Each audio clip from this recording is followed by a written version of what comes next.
And a very good Monday morning to you. I hope you had a wonderful 4th of July weekend. You're looking forward to a good week ahead. So very glad that you can share some time with us for 3+U this morning, because if you are a parent or a grandparent with a child in Hamilton County Schools, no doubt you were watching very closely last Thursday as the reopening task force issued their plan for how the schools are going to reopen, and no doubt you and your friends have been talking a lot about how is it really going to work. So hopefully we're going to help you get some clarification and some answers this morning, because Keith Fogelman is the Chief Talent Officer for Hamilton County Schools, and he was one of the ones very instrumental in helping to formulate this plan. He joins us this morning. So nice to talk to you. Good morning. Good to be here. I bet your head hit the pillow on Thursday night and you kind of said, phew, because at least you were able to get the plan out to people. I'm sure it was a lot of work that went into it in the previous weeks. Well, Colonel Brooks and Jennifer Bronson, who's been with us as a project manager, and I started in mid-May, and it's been a hectic, very hectic few weeks to get to July 2nd and being able to present it to the board and get the report out to the public. So this is what everyone is talking about. Whether you have a child in public school or private school, everyone's wondering, what is it going to look like? So if you don't care, let's just kind of go through some things, and as you can answer, please do. Many people have read the report. Masks are going to be required, it looks like. That's for students and teachers. Can you elaborate on that, though? Who is going to be required to wear the masks?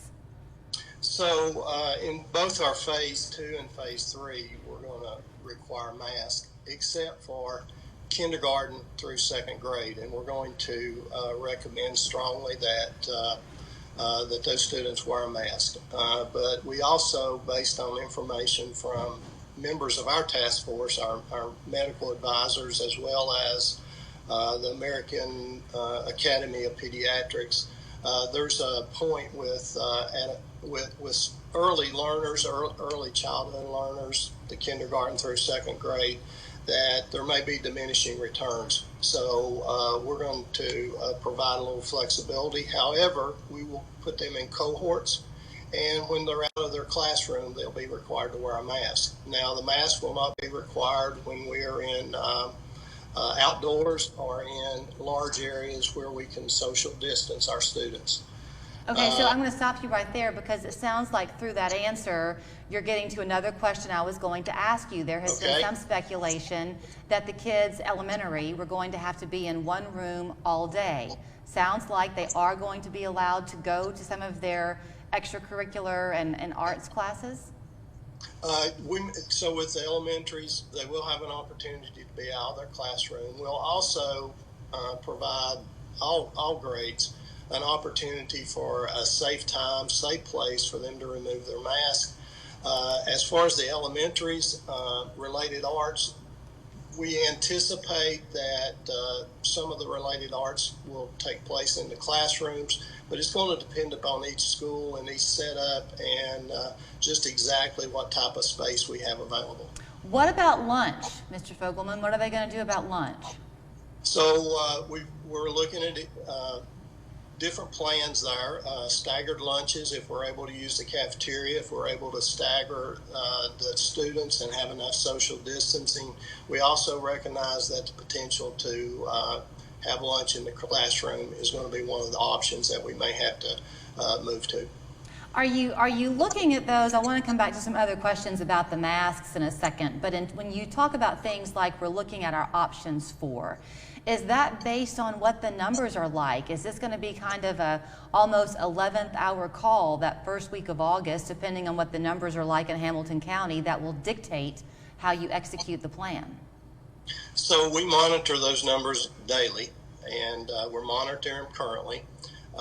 We've got a gating criteria that we've established to be able to basically make sense of the numbers as we move from phase to phase. But it's just, and the way we're looking at it right now is active cases versus as a percent of population of Hamilton County. The way then we also factor in, what's going on in the county. What's the number of active cases that we're seeing? What's the hospitalizations look like? The number of patients that are in ICU, and then once school's up and running, we'll be looking at teacher absences, student absences, and making a decision based on which phase we're in. Okay, absences. That's been something that a lot of parents have questioned because, as you well know, I'm sure, when the kids just get back every fall anyway, you have general illnesses that roll around, colds pick up, it's allergy season in the Tennessee Valley. A lot of folks are wondering, how are they going to send their kids to school in a mask with a drippy nose? Well,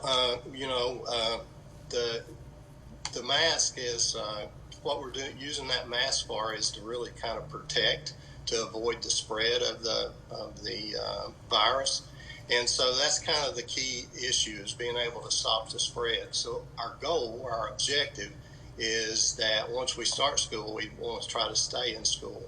Okay. And I don't mean to cut you off, but if I had a child in the 6th grade who had real bad allergies, and they're not sick, they just have really bad allergies, and I'm sending him or her to school with the mask on, but their nose is stuffy. How do you blow your nose in the course of the day? Would I be more encouraged to keep them home? And if that's the case, are absences going to be extended where you have more absences accepted than in previous years? Do you see where I'm kind of going with this? Yes, I mean, so that's where we're going to have to take a common sense approach. A child that's got allergies and needs to remove the mask to blow his nose, we can make accommodations for those types of things. So, as an example, provide that safe space to let that child that's experiencing the allergies be able to take an opportunity to blow their nose and then return to class or get back into the swing of having their mask on. Okay. In terms of making sure that they're wearing them properly, there's a video circulating. It's a parody that this woman has done of what kids are going to really look like wearing their masks and the different ways they'll find to use them besides the proper way.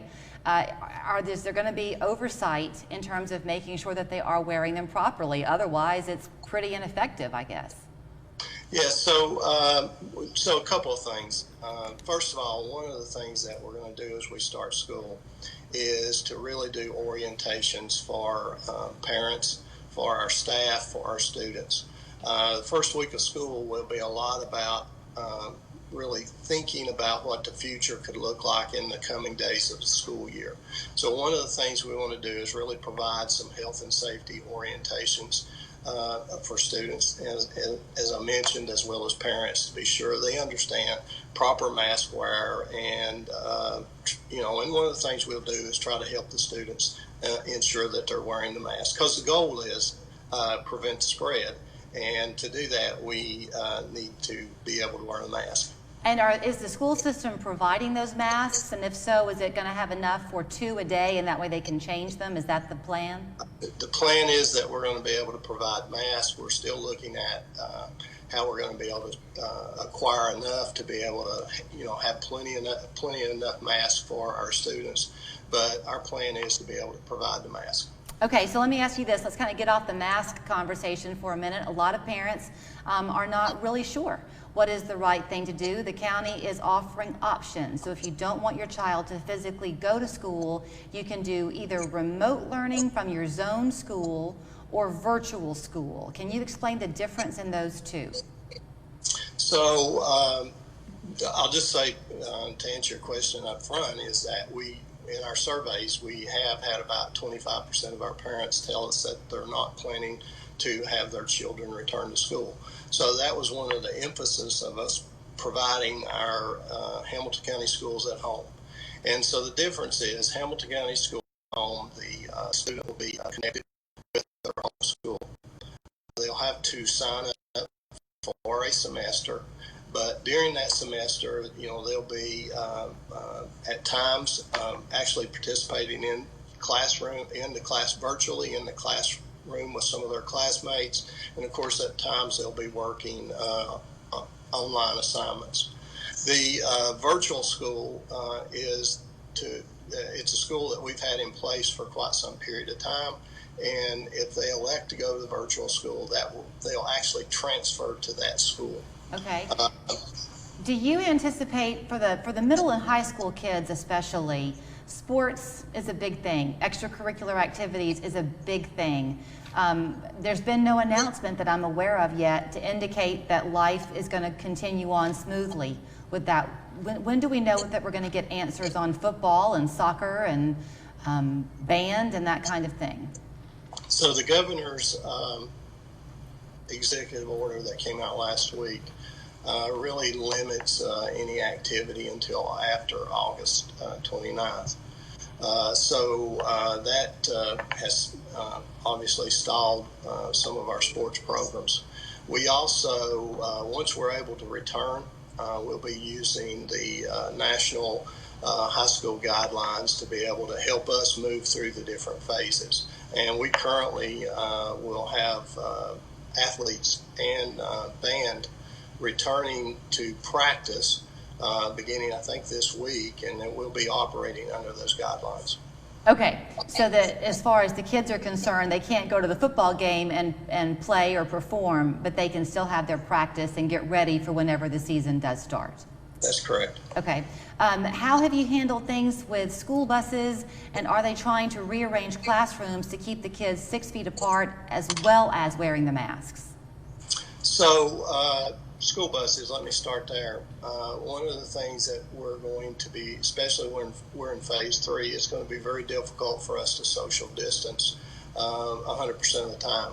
We'll have roughly, given that we're going to have some percentage of our students either in virtual school or at HCS at home, we'll still have, say, 60 to 70% of our normal student population. So that's why masks are important. So in the buses, what we'll do is require students to ride the bus. They'll have to have a mask. We'll have assigned seating. We'll have loading patterns. We'll also have where students that have family members riding the bus with them, they'll be able to sit together. Our goal is to space the students out as much as possible. Now, when we move into the phase 2, our reduced hours on campus, it becomes a lot easier to social distance, not only on the bus, but also in the classroom, because we're going to have basically 50% of our students in school at a particular time. And is there a magic number with that? I know you indicated it's a percentage, but to make it easy for folks to follow, is there a magic number that we have to get to of cases that put us into those alternating days? Well, we're tracking active cases as one of our key metrics, and to move into phase 2, it would be somewhere between approximately 1,500 to 1,800 active cases. And we kind of have a band there because we want to factor other things into it, such as what's the trends look like in Hamilton County on the number of cases daily, what's our hospitalizations look like, number of patients in ICU, and then once we're in school, teacher absences, student absences. Okay, I have 2 questions. You've been very gracious to give me this much time. Question 1 is, if there should be some pockets in the county where there are cases increasing, but not widespread throughout the county, is it possible that you could just have those schools in that zone affected by closing or limiting their time? And then question 2, how often are you reassessing your plan? So the first question around particular parts of the county, in both phase 3 and phase 2, what we expect to have happen is that, or what we're preparing for, is that we'll have a positive case in one of our schools in parts of the county. So in our plan, we're preparing that we will have a positive case in the school, and we'll need to shut down, go through a disinfecting period, and be sure we're ready to safely start school back. So we've built that into the plan. The other thing that we want to do is, we obviously, as we monitor cases, we try to understand exactly what's going on in the county so that we're prepared to react. And if you give me your second question again. Oh, sure. I just was asking you how often you're reassessing. Is the task force still kind of talking multiple times a week to make sure it's still, the plan can still be enacted as is? Yes. So the one thing we said about the plan, two things. It's a framework, and it gives us a framework for decision making, a framework for basically putting our implementation plans in place. The other thing we said about it, it is not set in stone. We recognize that we could have changes we may get additional scientific information that would cause us to think differently about things. So as we learn more, we're prepared to adjust the plan accordingly. Well, you have been very, very gracious to give me this much time this morning. These were just a few questions. I'm sure that I could ask you many more that parents are right now yelling at the TV, wishing that they could get the answers to. But your recommendation is just to go to the Hamilton County Schools website, hcde.org, and there you can learn much more about how this framework is going to impact your child. And we'll be holding town hall meetings over the course of the next month, so people have an opportunity to learn more information. All right, Keith Fogelman, thank you so much for your time this morning. Thank you. We're back with more in just a minute. The strongest competitors are back.